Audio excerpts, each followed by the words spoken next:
Hello, good morning students.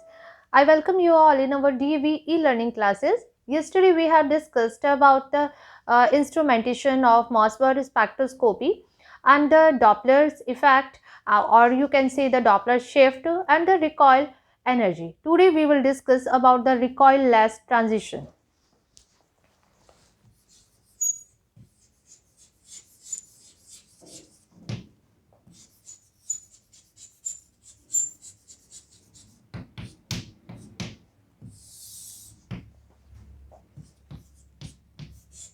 We know E gamma is equal to the ER plus Doppler shift and the minus recoil energy.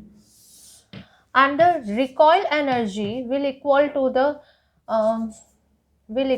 the E gamma square divided by 2mc square. Okay तो ये आपने कल फॉर्मूले देखे थे। तो यहाँ पर अब आप देख रहे हैं कि जो एनर्जी जो है गामा रेडिएशन जो एमिट होती है उसकी एनर्जी जो है जितनी एनर्जी होती है वो कुछ कम हो जाती है। दिस इज द ER क्या होता है? ER is the energy required for the transition from ground state to the excited state. तो इसमें से जो रिकॉयल एनर्जी जो है वो डिडक्ट हो जाती है, माइनस हो जाती है, और जब ये माइनस हो जाती है तो ऐसी कंडीशन में जितनी ई गामा एमिट हुई थी यानी जितनी गामा रेडिएशंस की एनर्जी थी वो क्या हो जाएगी? कम हो जाएगी। तो इस डिफ़िकल्टी को ओवरकम करने के लिए मैं बोल सकती हूँ कि अगर रिकॉयल एनर्जी की वैल्यू कम हो जाए, अगर क्या हो जाए, अगर ये रिकॉयल एनर्जी की वैल्यू कम हो जाए या फिर लो हो जाए तो उस कंडीशन में जो ई गामा जो है उसकी वैल्यू कम नहीं होगी, यानी इनमें से रिकॉयल एनर्जी जो है वो उसका सब्सट्रैक्शन जो है उस अमाउंट का कम होगा। ठीक है, तो अब रिकॉयल एनर्जी को कैसे कम किया जाए कि हमें कैसा ट्रांजिशन मिले? रिकॉयल लेस ट्रांजिशन मिले। तो देखिए, रिकॉयल लेस ट्रांजिशन को अचीव करने के लिए हम फॉर्मूला देखते हैं रिकॉयल एनर्जी का। तो रिकॉयल एनर्जी के फॉर्मूले में आपको पता है ई gamma square divided by 2mc square. ठीक है, तो जो गामा रेडिएशन की एनर्जी जो है वो भी यहाँ पर फिक्स है और वेलोसिटी ऑफ लाइट जो है वो भी फिक्स है। तो यहाँ पर वेरिएबल कौन है? यहाँ पर जो मास ऑफ न्यूक्लियाई जो है उसको अगर चेंज कर दिया जाए तो क्या हो जाएगा? रिकॉयल एनर्जी जो है वो कम हो जाएगी। It means R is inversely proportional to the mass of nuclei. What is the M? M is the mass of nuclei. So greater the mass of nuclei lower the recoil energy. और हम किसको achieve कर सकते हैं? We can achieve the recoilless transition. Okay, so this is the first thing. Recoilless transition को achieve करने के लिए हम क्या कर सकते हैं? हम मास को इंक्रीज कर सकते हैं। Greater the mass of nucleus lower the recoil energy. Okay, then the second point, अगर मैं गैसियस स्टेट की बात करती हूँ तो गैसियस स्टेट में एटम्स जो हैं वो क्या है? एक दूसरे से दूर दूर डिस्ट्रीब्यूटेड रहते हैं। तो ऐसी कंडीशन में अगर इन एटम्स पर अगर गामा रेडिएशन इरेडिएट करवाई जाए तो ये जो हैं वो फ्रीली मूव करते हैं, तो इसलिए यहाँ पर रिकॉइलनेस क्या होगी? बहुत ज़्यादा होगी, यानी न्यूक्लियस जो है वो क्या हो जाएगा? फ्रीली रिकॉइल हो सकता है। तो ऐसी कंडीशन को मतलब कैसे कंट्रोल किया जाए? तो इसको हम कंट्रोल कर सकते हैं कि हम गैसियस स्टेट से चले जाएं लिक्विड स्टेट में। तो लिक्विड स्टेट में आपको पता है कि एटम्स एक दूसरे के पास पास में हैं, तो क्या हो जाएगा? अब इनका रिकॉइलनेस कम हो जाएगा, लेकिन इतना कम नहीं होगा। तो फिर अब हमें क्या करना चाहिए? तो फिर मूव कर जाते हैं लिक्विड स्टेट से सॉलिड स्टेट में। तो अगर हम सॉलिड स्टेट की बात करते हैं तो सॉलिड स्टेट के अंदर जो हमारे एटम्स जो होंगे वो कहाँ पर है, वो क्रिस्टल के अंदर प्रेजेंट हैं। और अगर अब ऐसे एटम्स पर या ऐसे क्रिस्टल पर अगर हम सैंपल लेना चाह रहे हैं और गामा रेडिएशन को इरेडिएट करवाएंगे, तो फिर यहाँ पर रिकॉइल एनर्जी जो है वो क्या हो जाएगी, बिल्कुल ही कम हो जाएगी, क्योंकि न्यूक्लियाई जो है वो क्या है, बाउंडेड स्टेट में है, और इसलिए न्यूक्लियाई जो है वो रिकॉइल नहीं हो पाएगा। लेकिन यहाँ पर वाइब्रेशन जरूर होंगे, ठीक है। गैसियस स्टेट में जब वाइब्रेशन होते हैं तो वो बहुत ज़्यादा अमाउंट में होंगे, लेकिन यहाँ पर जो वाइब्रेशन होते हैं वो इंटरनल वाइब्रेशंस होंगे और वो बहुत ही कम होंगे। और ऐसे वाइब्रेशन कम होने से यहाँ पर रिकॉइल एनर्जी की वैल्यू जो है, आर की वैल्यू जो है वो क्या हो जाएगी, बहुत ही कम हो जाएगी और हमें रिकॉइल लेस ट्रांजिशन मिल जाएगा। तो सॉलिड स्टेट का मतलब ये है कि बहुत सारे ऐसे केमिकल्स हैं तो उनको लो टेम्परेचर पर ले जाया जाए, यानी टेम्परेचर की अगर हम बात करेंगे, थर्ड फैक्टर आ जाएगा इसमें टेम्परेचर का। तो अगर टेम्परेचर की बात करें तो टेम्परेचर क्या होना चाहिए, बहुत ही कम होना चाहिए। बहुत कम टेम्परेचर पर जो लिक्विड्स जो हैं वो किस में कन्वर्ट हो जाएंगे, सॉलिड में कन्वर्ट हो जाएंगे। और अगर सॉलिड में कन्वर्ट हो जाते हैं तो वहाँ पर रिकॉइललेस ट्रांजिशन अचीव हो जाएगा और मॉसबोर स्पेक्ट्रा इजीली हमें मिल सकता है, ठीक है। So there is second condition, that is the solid state, ठीक है। और थर्ड जो है वो क्या हो जाएगा हमारा, लो टेम्परेचर। तो रिकॉइललेस ट्रांजिशन के लिए कौन सी कंडीशन नेसेसरी है, 3 conditions are necessary, that is the greater the mass, second in the solid state, and the third is the low temperature, okay। अब आपका जो क्वेश्चन जो बनेगा यहाँ से, या तो आपसे सिंपल पूछ सकता है, अगर सेक्शन ए का क्वेश्चन बनेगा then what is the recoilless transition, बहुत ही सिंपल सी बात है, आप बता पाएंगे। सेकेंड क्वेश्चन जो आपका बनेगा वो ये बनेगा, इंपॉर्टेंट क्वेश्चन है, वो इस वाले पॉइंट से बनता है जनरली, यहाँ से भी क्वेश्चन बन सकता है लेकिन ये बहुत कम आता है। ये एक इम्पॉर्टेंट क्वेश्चन है कि मॉसबोर स्पेक्ट्रा जो है वो सॉलिड स्टेट में ही क्यों लिया जाता है। तो अभी मैंने आपको इसका आंसर बता दिया है और इसका बहुत अच्छा आंसर RS ड्रैगो में लिखा हुआ है, तो मैं आपको RS ड्रैगो की पिक लेकर के सेंड कर दूंगी, ठीक है। और फिर उसके बाद में आता है नेक्स्ट जो है थर्ड पॉइंट है, लो टेम्परेचर पर लिया जाता है। तो लो टेम्परेचर पर क्यों लिया जाता है ये भी आपको अब मैंने बता ही दिया है, ठीक है। लेकिन मेन जो है आपका कहाँ से एक्सप्लेनेशन आएगा, सॉलिड स्टेट से एक्सप्लेनेशन आएगा, सेक्शन बी का आपका क्वेश्चन बनेगा यहाँ पर। सो this is all about the recoilless transition. अब हम लोग देखते हैं कि नंबर ऑफ सिग्नल्स कैसे हमें ऑब्टेन होते हैं मॉसबोर स्पेक्ट्रम में। तो कल आपको मैंने बताया था ऐसे न्यूक्लियाई जिनके लिए आई की वैल्यू जो है वो क्या होती है, 0 नहीं होती, वो न्यूक्लियाई जो हैं मॉसबोर एक्टिव होंगे, ठीक है।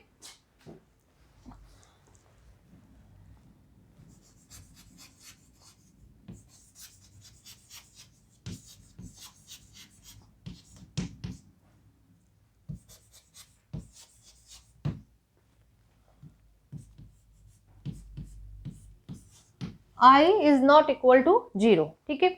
और हमने कल देखा था कि अगर आयरन की हम बात कर रहे हैं तो आयरन के स्टेट में अगर ये ग्राउंड स्टेट है और ये जो है एक्साइटेड स्टेट है, ठीक है, तो ऐसी कंडीशन में ग्राउंड स्टेट के लिए आई की वैल्यू जो है कितनी थी, हाफ थी, और यहाँ पर आई की वैल्यू जो है वो होती है 3/2, ठीक है।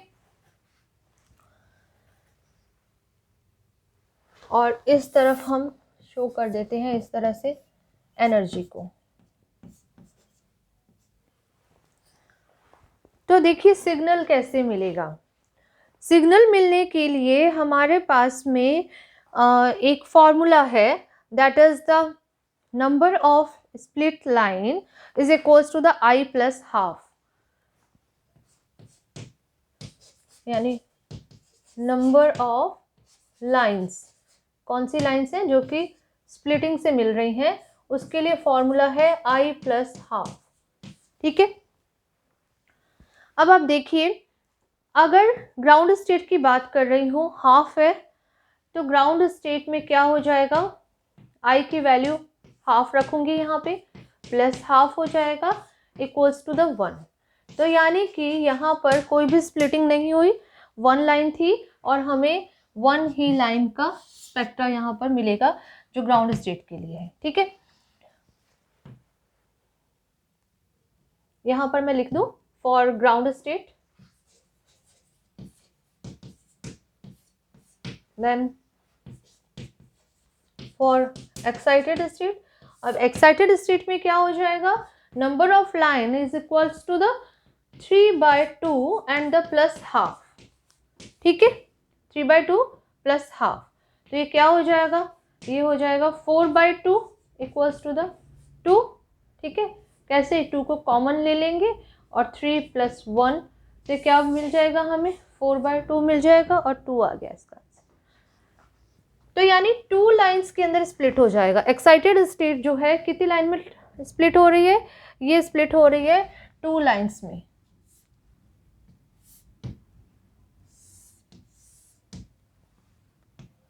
तो अब आप देख सकते हैं कि यहाँ पर एक ट्रांजिशन तो यहाँ पर पॉसिबल है, ठीक है, और जो दूसरा ट्रांजिशन जो है वो यहाँ से यहाँ तक पॉसिबल है। ग्राउंड स्टेट से एक्साइटेड स्टेट में ट्रांजिशन होगा। ठीक है, तो ये क्या है, ये ग्राउंड स्टेट है और ये क्या है, एक्साइटेड स्टेट है। एक्साइटेड स्टेट में भी अब एक लाइन जो है हाफ की है और एक लाइन जो है क्या है 3/2 में स्प्लिट हो गया। तो इस तरह से यहाँ पर स्प्लिटिंग हो जाएगी। और अब हमें स्पेक्ट्रा में जो मॉसबोर स्पेक्ट्रा जो होगा उसमें कितनी लाइंस देखने को मिलेंगी, 2 पीक्स देखने को मिलेंगी। लाइन नहीं, किसकी बात करेंगे, 2 पीक्स की। एक पीक तो होगी इसके एब्जॉर्प्शन से, ये एनर्जी का जो डिफरेंस जो है यहाँ पर एब्जॉर्प्शन होगा, तो मैं बोल दूँ यहाँ पर एक सिग्नल मिलेगा मुझे और ये मिल जाएगा मुझे फर्स्ट सिग्नल और ये वाला जो है ये हो जाएगा सेकेंड सिग्नल। तो जो मॉसबोर स्पेक्ट्रा जो मिल रहा है वो कैसा मिल रहा है, मॉसबोर स्पेक्ट्रा कैसे मिलता है, हमें मिल रहा है एब्जॉर्प्शन से मिल रहा है। यहाँ पर किसके बीच में है, काउंट्स जो है वो वाई एक्सिस पर लिया हुआ है और यहाँ पर हमने लिया हुआ है वेलोसिटी ऑफ न्यूक्लियस होता है, वैसे सोर्स है यहाँ पर वेलोसिटी ऑफ सोर्स, यानी न्यूक्लियाई जो है वो सोर्स के अंदर ही है, वही मूव कर रहा है। तो वेलोसिटी ऑफ सोर्स से क्या हो रहा है, गामा रेडिएशन एमिट हो रही है। ठीक है, और इस तरह से इसकी स्पीड को कम ज़्यादा करके हम डिज़ायर्ड गामा रेज जो हैं, डिज़ायर्ड एनर्जी की गामा रेज को ऑब्टेन करते हैं। तो ये चीज़ हमने कल डिस्कस कर ली थी। अब हमारा जो स्पेक्ट्रा जो मिलेगा वो कैसा मिलेगा, इस तरह का हमें मॉसबोर स्पेक्ट्रा मिलेगा। ठीक है, तो आप इसे ड्रॉ कर लीजिए। तो ये तो आपने समझ लिया कि लाइन की स्प्लिटिंग जो है इस तरह से होती है। ठीक है, ऐसा हमें मॉसबोर स्पेक्ट्रम देखने को मिलता है। लेकिन यहाँ पर एक इम्पॉर्टेंट बात और आपने समझनी है और ये बात जो है आपको कई जगह पर यूज़ में आएगी। तो देखिए, जो न्यूक्लियस जो है वो क्या होता है, स्फेरिकल है इस तरह से। ठीक है, यानी यहाँ पे चार्ज डिस्ट्रीब्यूशन जो है वो क्या होता है, इक्वल है। और इस तरह के न्यूक्लियस का अगर मैं कहूँ यहाँ पर क्या होता है, इलेक्ट्रिक फील्ड ग्रेडियंट होता है, EFG जो होता है वो क्या होता है, 0 होता है। ठीक है, लेकिन अगर बात करें कि न्यूक्लियस जो है उसकी शेप स्फेरिकल नहीं रही, थोड़ी सी चेंज हो गई। ठीक है, ये कुछ ज़्यादा ही चेंज बना दिया है, लेकिन आप ये समझिए कि थोड़ा सा जो शेप जो थी वो थोड़ी सी इलिप्टिकल हो गई, ज़्यादा नहीं हुई। तो ऐसी कंडीशन में हल्की सी जब शेप चेंज हो जाती है एक्साइटेड स्टेट में, जब ये जाएगा तो क्या हो जाएगा, इसका चार्ज डिस्ट्रीब्यूशन जो है वो अनइक्वल हो जाएगा, और इसका जब चार्ज डिस्ट्रीब्यूशन अनइक्वल हो जाएगा तो यहाँ पर जो इसका इलेक्ट्रिक फील्ड ग्रेडियंट जो है वो जीरो नहीं रहेगा। ठीक है, तो ये बहुत इम्पॉर्टेंट चीज़ है, आपको ध्यान में रखना है। लाइन की स्प्लिटिंग तभी होगी जब इलेक्ट्रिक फील्ड ग्रेडियंट जो है वो क्या होगा, जीरो नहीं होगा।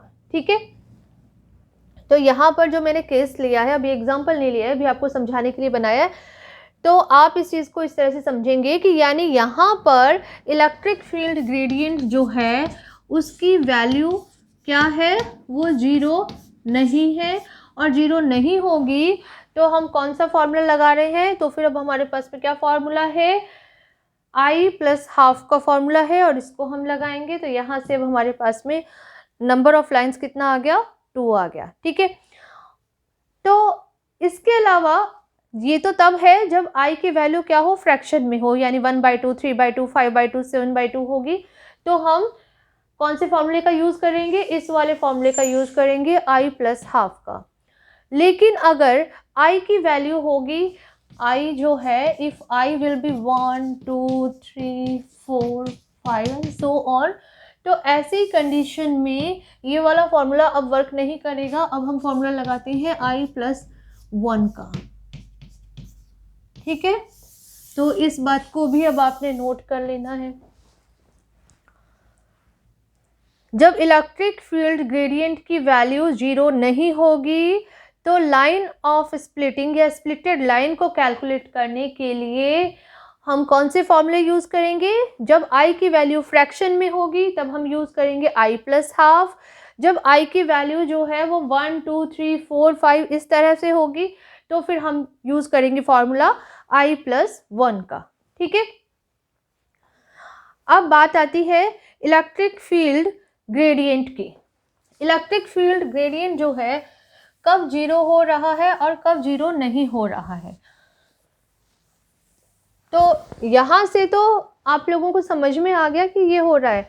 लेकिन अगर बात करें किसी एग्जाम्पल की, जैसे कि हेक्सासाइनोफेरेट की मैं बात करूं, तो फिर वहाँ पर आयरन जो है उसका इलेक्ट्रिक फील्ड जो है वो ज़ीरो होगा या नहीं होगा, या इसके अलावा और कोई एग्जाम्पल भी हो सकता है, तो उसमें आप कैसे चेक करेंगे, तो इसके लिए देखिए 2 पॉइंट बताती हूँ आपको। फर्स्ट होता है इलेक्ट्रॉनिक स्ट्रक्चर।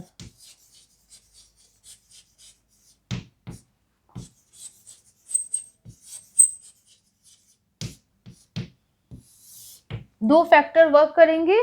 फर्स्ट कौन सा है, इलेक्ट्रॉनिक स्ट्रक्चर। इलेक्ट्रॉनिक स्ट्रक्चर जैसे कि जब कभी भी T2G 0 हो, T2G 3 हो, या फिर T2G 6 हो। ठीक है, T2G में कितने ऑर्बिटल्स हैं, 3 हैं, तो यहाँ पर 3 है तो ये वैकेंट हो गया, हाफ फिल्ड हो गया, फुल फिल्ड हो गया। ओके, इसी तरह से अगर EG 0 हो, EG 2 हो half filled, and EG 4 full field, अगर ये कंडीशन अगर आपको मिल रही है आपके एग्जाम्पल में, तो फिर इसका मतलब क्या है, इसका मतलब ये है कि यहाँ पर इलेक्ट्रिक फील्ड ग्रेडियंट जो है वो क्या हो जाएगा, जीरो हो जाएगा। ठीक है, याद हो गई ये बात। जब T2G और EG ऑर्बिटल जो है ये क्या हो, ये एम्प्टी हो, हाफ फिल्ड हो या फिर फुल फिल्ड हो, तो इलेक्ट्रिक फील्ड ग्रेडियंट की वैल्यू जीरो होगी।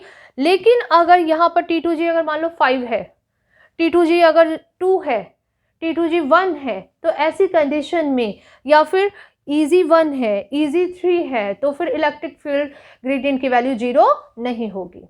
ओके, तो 2 कंडीशन बन गई ना यहाँ पर, एक तो जब क्या है, वैकेंट हो, हाफ फिल्ड हो, फुल फिल्ड हो, और या फिर एक इसके बीच वाली। तो हम सिर्फ एक कंडीशन को लेकर के चल रहे हैं कि अगर ये होगी तब इलेक्ट्रिक फील्ड क्या होगा, जीरो होगा, और इसके अलावा अगर और कोई कंडीशन है तो फिर इलेक्ट्रिक फील्ड जीरो नहीं होगा। इलेक्ट्रिक फील्ड की वैल्यू जीरो होगी तो इसका मतलब ये है कि वो जो स्ट्रक्चर जो है वो क्या है, इलेक्ट्रॉनिक स्ट्रक्चर जो है वो सिमेट्रिकल है। इलेक्ट्रॉनिक स्ट्रक्चर जो है वो क्या है, सिमेट्रिकल है। तो अगर इलेक्ट्रॉनिक स्ट्रक्चर सिमेट्रिकल है तो EFG की वैल्यू 0 हो जाएगी, और अगर EFG की वैल्यू 0 नहीं आ रही तो इसका मतलब है कि वो इलेक्ट्रॉनिक स्ट्रक्चर जो है वो एसिमेट्रिकल है। ठीक है। Then second, ligands. Second factor का क्या है? लिगेंड। अब लिगेंड्स जो है वो कैसे हैं? सिमेट्रिकल हैं क्या? तो कैसे मालूम पड़ेगा? सपोज मैं ये अब बना रही हूँ, कोऑर्डिनेशन नंबर 6 है और एक ऑक्टाहेड्रल कॉम्प्लेक्स है। तो इस ऑक्टाहेड्रल कॉम्प्लेक्स में 6 लिगेंड्स जो हैं वो मेटल के साथ में जुड़े हुए होंगे इस तरह से। ठीक है, this is central metal atom और आयन ही बना देते हैं यहाँ पर। तो जब ये 6 लिगेंड्स जो हैं सेंट्रल मेटल के साथ में जो जुड़े हुए हैं ये सब के सब सेम हो, ठीक है, और सबका जो बॉन्ड लेंथ जो है वो भी सेम हो, यानी यहाँ पर कोई भी डिस्टॉर्शन नहीं हो, तो ऐसे लिगेंड्स जो हैं वो सिमेट्रिकल लिगेंड कहलाएंगे, या फिर हम बोलेंगे कि वो एक सिमेट्रिकल फील्ड जनरेट कर देंगे। और जहाँ पर सिमेट्रिकल फील्ड जनरेट हो जाएगा तो हम बोलेंगे यहाँ पर क्या है? लिगेंड सिमेट्री प्रेजेंट है। ठीक है, तो यहाँ पर जब कभी भी क्या हो जाएगा? लिगेंड सिमेट्री प्रेजेंट होगी, लिगेंड सिमेट्री अगर प्रेजेंट है तो फिर EFG यानी इलेक्ट्रिक फील्ड ग्रेडियंट की वैल्यू क्या हो जाएगी? 0 हो जाएगी।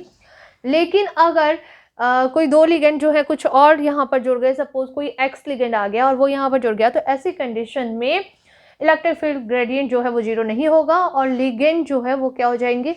एसिमेट्रिकल सिचुएशन डेवलप कर देंगे। ठीक है, और उसी के अकॉर्डिंग फिर स्प्लिटिंग होगी और नंबर ऑफ लाइन हमें देखने को मिलेगा।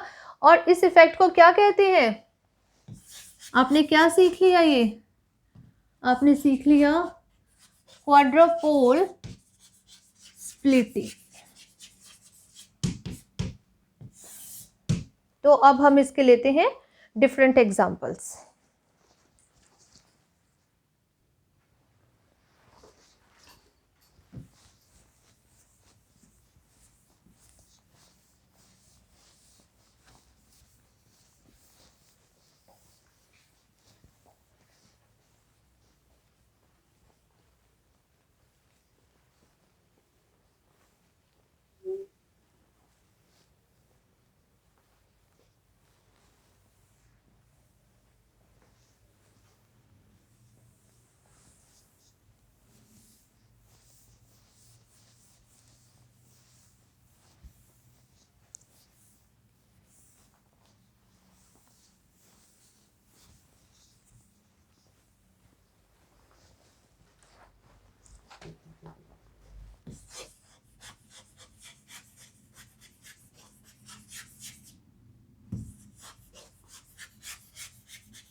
क्वाड्रोपोल स्प्लिटिंग जो है वो आपको समझ में आ गया है कि जहाँ पर इलेक्ट्रिक फील्ड ग्रेडियंट की वैल्यू 0 नहीं होगी वहाँ पर क्वाड्रोपोल जो डेवलप हो जाएगा, यानी इलेक्ट्रिक फील्ड ग्रेडियंट में और इलेक्ट्रिक क्वाड्रोपोल में इंट्रैक्शन होगा और जिससे कि क्या हो जाएगा? स्प्लिटिंग हो जाएगी। ठीक है, तो उस स्प्लिटिंग को क्या बोल देते हैं? क्वाड्रोपोल स्प्लिटिंग कह देते हैं। यानी शॉर्ट में आपको लिख देती हूँ यहाँ पर किसके बीच में इंट्रैक्शन होगा? इलेक्ट्रिक फील्ड ग्रेडियंट के बीच में, और इंट्रैक्शन होगा इलेक्ट्रिक क्वाड्रोपोल के बीच में। ये माइनस नहीं है, ये क्या है? इंट्रैक्शन है। इन दोनों के बीच में जब इंट्रैक्शन होगा तो उस इंट्रैक्शन से लाइंस जो है स्प्लिट हो जाती हैं और इस स्प्लिटिंग को ही हम क्या बोलते हैं? क्वाड्रोपोल स्प्लिटिंग कहते हैं। ठीक है, now we are taking case first when electronic and ligand symmetry is present.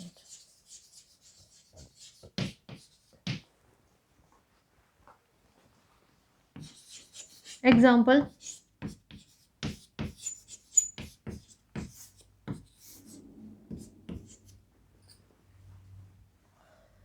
in this example, oxidation state of iron is the +2.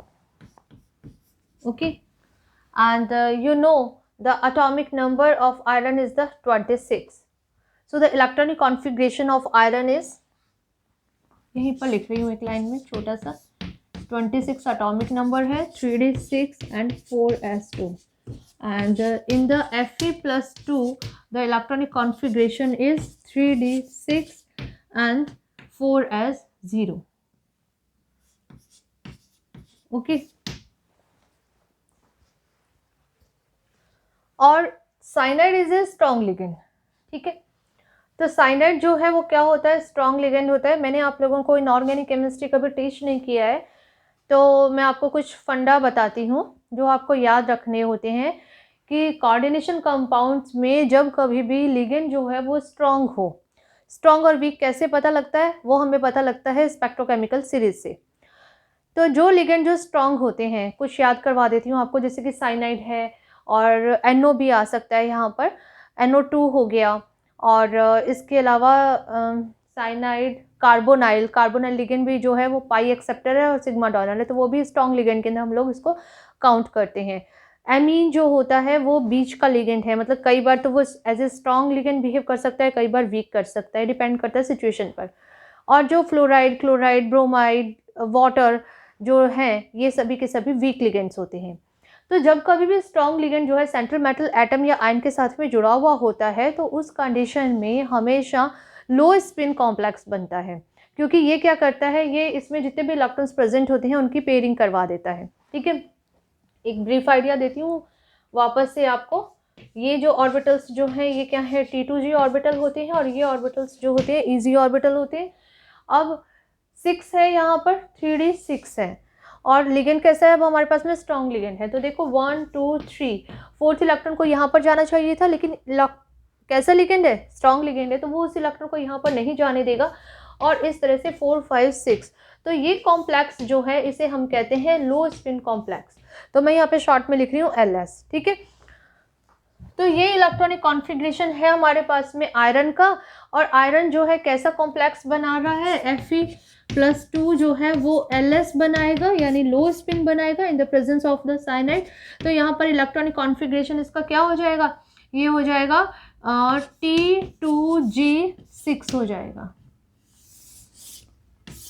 ठीक है, तो T2G6 का क्या मतलब है, T2G6 का मतलब है कि जो हमारी फर्स्ट कंडीशन जो थी वो हमें मिल गई है, that is the electronic symmetrical. तो ये क्या है, इट इज इलेक्ट्रॉनिक सिमेट्रिकल. ठीक है, सेकंड कंडीशन क्या है, लिगेंड. लिगेंड जो है वो सिमेट्री में है या नहीं, लिगेंड सिमेट्री है या नहीं. इलेक्ट्रॉनिक सिमेट्री तो प्रेजेंट है, इलेक्ट्रॉनिक सिमेट्री प्रेजेंट, ये लिख लूँ मैं यहाँ पे, और यहाँ पे लिख लेती हूँ लिगेंड सिमेट्री को चेक करना है. तो लिगेंड जो है 6 लिगेंड है, 6 के 6 एक जैसे लिगेंड है, और एक जितनी ही डिस्टेंस पर जुड़े हुए हैं, तो इसलिए लिगेंड सिमेट्री ऑल्सो प्रेजेंट. तो लिगेंड सिमेट्री भी क्या है, प्रेजेंट है. तो लिगेंड सिमेट्री भी प्रेजेंट है, इलेक्ट्रॉनिक सिमेट्री भी प्रेजेंट है. तो ऐसी कंडीशन में मैं क्या लिख सकती हूँ, इलेक्ट्रिक फील्ड ग्रेडियंट जो है वो क्या हो जाएगा, वो 0 हो जाएगा. ठीक है, अब इलेक्ट्रिक फील्ड ग्रेडियंट की वैल्यू जो है वो 0 हो गई है. तो ये जो है हमारा क्या है, एनर्जी है. ये लाइन जो है वो किसकी है, ये 3/2 है I की वैल्यू, और यहाँ पर I की वैल्यू जो है क्या है, हाफ है. इलेक्ट्रिक फील्ड ग्रेडियंट जो है वो 0 है. इलेक्ट्रिक फील्ड ग्रेडियंट 0 होने का क्या मतलब है कि यहाँ पर स्प्लिटिंग नहीं होगी, कोई स्प्लिटिंग नहीं होगी. तो ये लाइंस जो है हमें ऐसी की ऐसी मिल जाएंगी. और ये जो है ट्रांजिशन कहाँ से देखने को मिलेगा, ग्राउंड टू एक्साइटेड स्टेट देखने को मिलेगा. ठीक है, तो यानी हमें कैसा सिग्नल मिलेगा, मॉसबोर 1 सिग्नल मिलेगा. ठीक है, इस तरफ हमारे पास में क्या है, काउंट्स है. गाइगर मूलर जो भी हमें काउंट बताएगा गामा रेडिएशन की, या फिर इंटेंसिटी ऑफ गामा रेडिएशन भी आपको कई बुक में मिल जाएगा. मैं यहाँ पर काउंट्स यूज़ कर रही हूँ, O, X और Y, और नीचे क्या है, it is the velocity of source है. ओके, तो ये केस 1 है. इसके आगे वाले जो केस जो हैं वो नेक्स्ट क्लास में डिस्कस करेंगे। Okay, thank you students.